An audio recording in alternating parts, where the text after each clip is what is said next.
एक जहाज मालिक वांग सूजियांग मशीन को साफ कर रहे थे।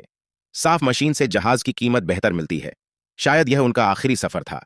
इस समय जहाज में 1100 टन स्टील प्लेट लोड हो रही थी, जिसे हुआयान ले जाना था। पिछले एक महीने में यह उन्हें मिला एकमात्र ऑर्डर था, वह भी बहुत कम किराए पर। अगर तेल का खर्च निकल जाए और घाटा न हो तो यही बहुत था। पूरा एक दिन और रात की मेहनत के बाद माल लोड हुआ। जहाज ने दूसरे जहाजों को जगह देने के लिए बंदरगाह छोड़ दिया।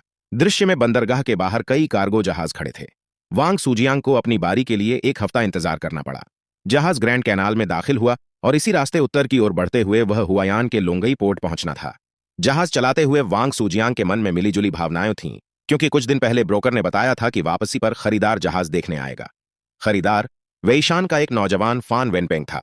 वांग सूजियांग का जहाज 2020 में यांगझो में बना था। लंबाई 57.85 मीटर और वजन 574 टन। मांगी गई कीमत 19,50,000 युआन थी। बातचीत अच्छी रही और वांग सूजियांग ने 50,000 युआन की छूट दी ताकि खरीदार उससे जहाज की मरम्मत करा सके। सौदा तय हो गया। हुआयान के एक शिप ब्रोकर ऑफिस में दोनों ने 19 लाख युआन पर सौदा पक्का किया। कॉन्ट्रैक्ट पर साइन के लिए उन्हें ब्रोकर के मैनेजर के कमरे में ले जाया गया। फान वेनपेंग ने तुरंत 40% रकम अदा की और बाकी 60% जहाज लेते समय देने का वादा किया। वांग सूजियांग और उनकी पत्नी ने अपना सामान बांध लिया, लेकिन ऐसी फर्नीचर और अन्य सुविधाएं खरीदार के लिए छोड़ दीं। किनारे खड़े होकर उन्होंने उदास नजरों से अपने जहाज को जाते देखा। फान वेनपेंग ने मरम्मत एक स्थानीय वर्कशॉप को दी।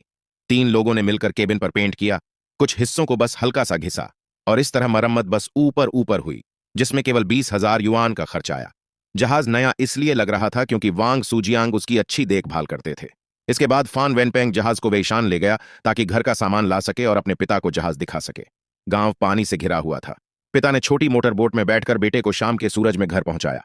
मां दरवाजे पर खड़ी बेसब्री से इंतजार कर रही थी।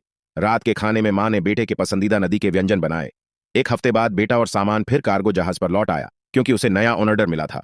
झुकोऊ से जियांगाइन तक 1250 टन कोयला ले जाना। कोयला ट्रकों में आता, फिर कन्वेयर बेल्ट से सीधे जहाज के केबिन में डाला जाता। झोकू का कोयला बिजली बनाने, रबर प्रोसेसिंग और स्टील बनाने के लिए अच्छा माना जाता है, इसलिए जियांगाइन में इसकी मांग ज्यादा थी। रवानगी से पहले कोयले पर पानी छिड़का गया ताकि धूल न उड़े, फिर तिरपाल से ढक दिया गया। यह सब मरीटाइम एजेंसी के नियमों के अनुसार था। फान वेनपेंग पहले भी दूसरों के लिए यह रास्ता तय कर चुका था, लेकिन अब वह अपने जहाज का कप्तान था।